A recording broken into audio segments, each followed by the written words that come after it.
गले में 70 लाख रुपए डालकर वो चला गया। बेहतर तो ये कि आप अपने मोहल्ले में ही चेक करें पहले कि ये ब्लाइंड चेक था और ऊपर यानी रकम फिल नहीं थी। वहाँ पर गए कुछ जिम्मेदारान, 4 करोड़ की वहाँ से इजाज़त थी।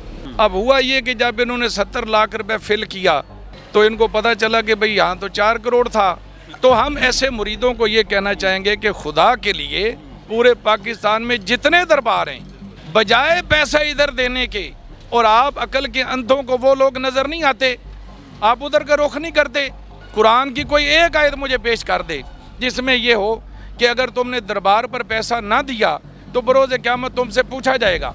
वहाँ ये लिखा हुआ है कि यतीमों, मस्कीनों, गरीबों, हमसायों, सफ़ेद पोशों के काम आओ। लाहौर के एक ऐसे दरबार पर मैं मौजूद हूँ जहाँ पर एक शहरी ने गले में 70 लाख रुपए डालकर वो चला गया।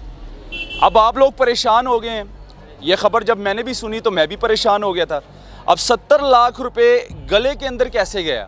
चेक के ज़रिए। ये एक ब्लाइंड चेक गले के अंदर डाला गया और फिर उसके बाद गला खोला जाता है, उसके अंदर से चेक निकलता है और उस चेक को लेकर बैंक जाते हैं और वहाँ पर 70 लाख रुपए भर कर कैश करवाते हैं। हालांकि आप 4 करोड़ भी करवा सकते थे क्योंकि उस अकाउंट में 4 करोड़ थे ज़राए के मुताबिक। हमारे साथ कारी साहब मौजूद है। कैसे हैं आप? अल्हम्दुलिल्लाह, आपकी दुआएं। कारी साहब, सबसे पहले इस चेक के हवाले से आप बताएं जी कि 70 लाख रुपए जो है ना गले के अंदर डालकर शहरी चला गया। देखिए, पहली बात तो ये है कि दाता दरबार चेक देने के बजाय 70 लाख के या 4 करोड़ के, तो बेहतर तो ये कि आप अपने मोहल्ले में ही चेक करें पहले कि कौन है जो तंग है, जो परेशान है। कारी साहब, ये ब्लाइंड चेक था? जी, ये सुनने में यही आया कि ये ब्लाइंड चेक था और ऊपर यानी रकम फिल नहीं थी। तो जब ये वहाँ पर गए कुछ जिम्मेदारान तो इन्होंने 70 लाख रुपए फिल किए, सुनने में ये बात आई है। तो बाद में पता चला कि 4 करोड़ की वहाँ से इजाज़त थी। अच्छा, जिसने चेक डाला था उसने कहा कि 4 करोड़ आप निकाल सकते हैं। 4 करोड़ से ऊपर अगर मांगे तो फिर मुझसे रब्ता कीजिएगा। और अगर 4 करोड़ के अंदर इनका सब्र जो है इनके साथ रहे तो फिर आप इनको उतने दे दीजिएगा। अब हुआ ये कि जब इन्होंने 70 लाख रुपए फिल किया तो इनको पता चला कि भाई यहाँ तो 4 करोड़ था। उसके बाद इनका हाजमा सुनने में आया कि ख़राब होना शुरू हो गया। अच्छा, कि भाई हमें तो मिलना था 4 करोड़ और हमने अपने हाथों से ही 3 करोड़ 30 लाख का जो है नुकसान कर दिया, बग़ैर तकबीरों के हमने ज़िबा कर दिया है।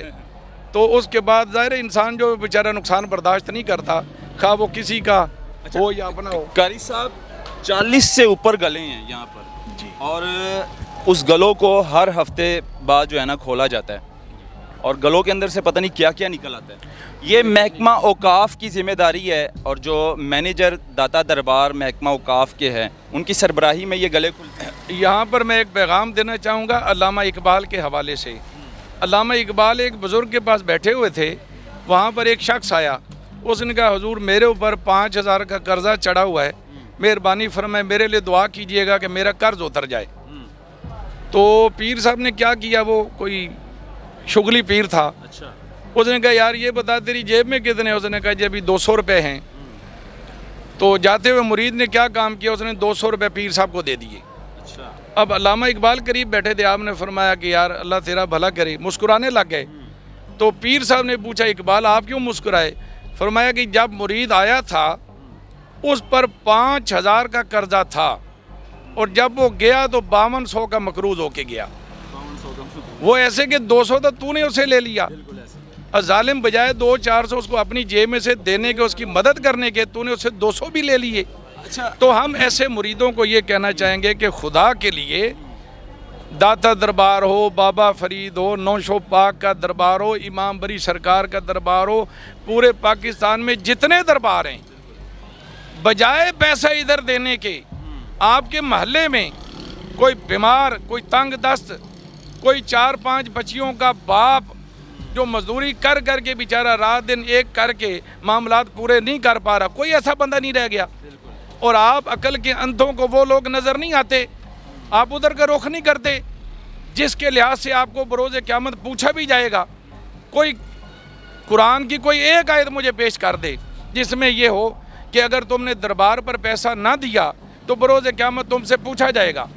लेकिन जो बंदा मजबूर और तंग दस्त के काम नहीं आएगा उससे तो ज़रूर पूछा जाएगा उसकी दौलत के बारे में कि मैंने तुझे दौलत दी थी, बता तूने बजाय गरीबों यतीमों मस्कीनों को देने के वहाँ जाके लुटा दी जहाँ पहले ही नहरें बह रही थीं। देखिए जी, ये तो अपने क़ीदत की बात है।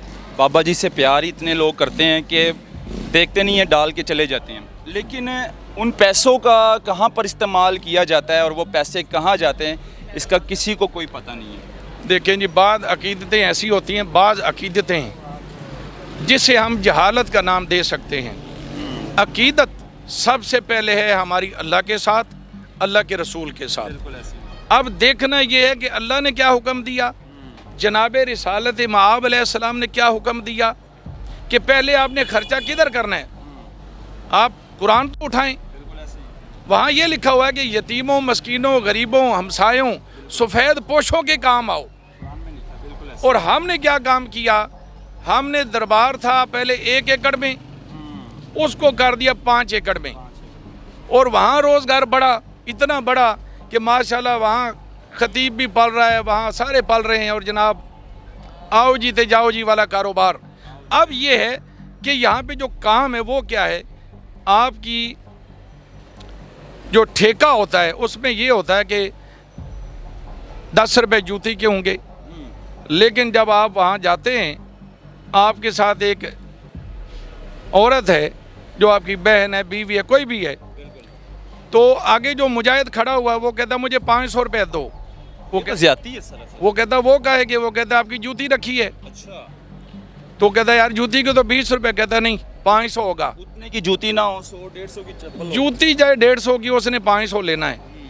उसने जूती के पैसे नहीं लेने, वो कहता मैंने रखने के पैसे ले और पूरे 500। ये जिम्मेदारी मैनेजर की नहीं आती? ये जिम्मेदारी सब की है, SHO की भी है, DSP जो दरबार के DSP की भी है, और हम सब महल्लेदारों की भी बनती आवाज़ उठाने के लिहाज से, ताकि बुराई के ख़िलाफ़ आवाज़ बुलंद की जाए और इसका सद्देबाब किया जाए।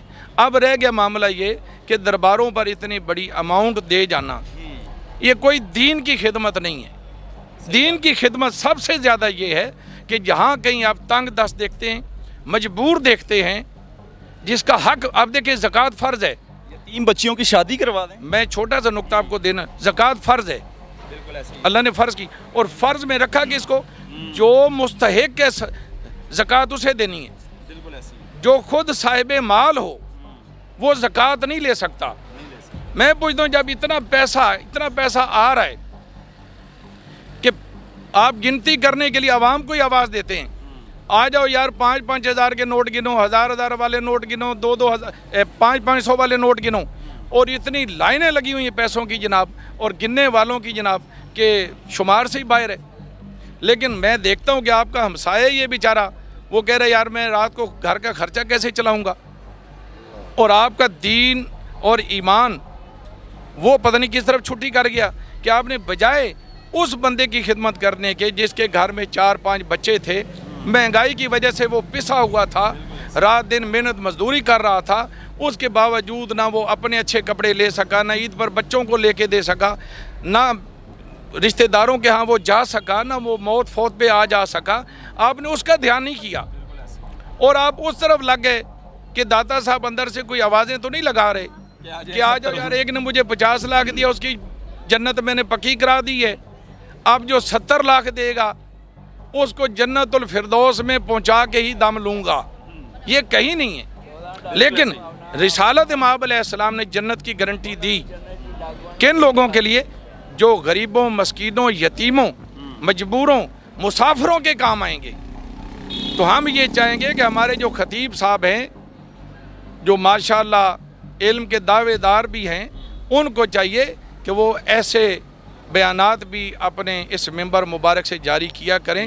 और बाकी भी दरबारों पर जो हमारे गद्दी नशीन जो बेचारे पल रहे हैं, पजारों से नीचे इनके पास गाड़ी नहीं होती और मुलाजमों से टांगे दबवाने के अलावा इनको आता कुछ नहीं, अक्सरियत ऐसों की, इल्ला माशाल्लाह, बाकी अहले इल्म की भी कमी नहीं अल्हम्दुलिल्लाह। असल में अगर देखा जाए इस दरबार में तकरीबन 40 से ज़्यादा गले हैं और ज़राए ने हमें बताया है कि हर हफ्ते ब्लाइंड चेक गलों से निकलते हैं ज़राए के मुताबिक। और ये पैसा कहाँ जाता है? महकमा औकाफ़ की ज़िम्मेदारी है, जो मैनेजर है यहाँ पर दरबार के, उनकी ज़िम्मेदारी, उनसे पूछा जाए कि ये कहाँ पर इन्वेस्ट कर रहे हैं। लेकिन जो लोग पैसे गले में डाल देते हैं और इतनी बड़ी बड़ी अमाउंट, कारी साहब का भी यही कहना था और हमारा भी यही कहना है कि भाई अपने इर्द गिर्द वो फैमिलियाँ देखें जो यतीम बच्ची हों, जिनकी शादी करवानी हो, उनके पास पैसे नहीं आप होते। ये चीज़ साथ ऐड कीजिए कि दाता साहब का गला जो कि लोहे का है वो कितना मुकद्दस है कि उसमें से ब्लैंक चेक निकल रहे हैं, और एक मोमिन मुसलमान उसकी जेब में से 100 रुपया भी नहीं निकल रहा। तो ये गला जो है वो मुसलमान से ज़्यादा अफजल हुआ इस एतबार से। से तो 3-4 करोड़ का जो है ना आप फिल कर सकते हैं चेक, ताकि आपकी जो है वो बाकी सारी चीज़ें चलें।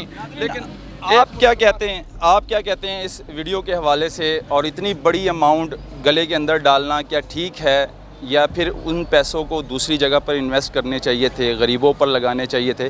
कमेंट्स में मुझे ज़रूर बताइएगा। अल्लाह हाफ़िज़।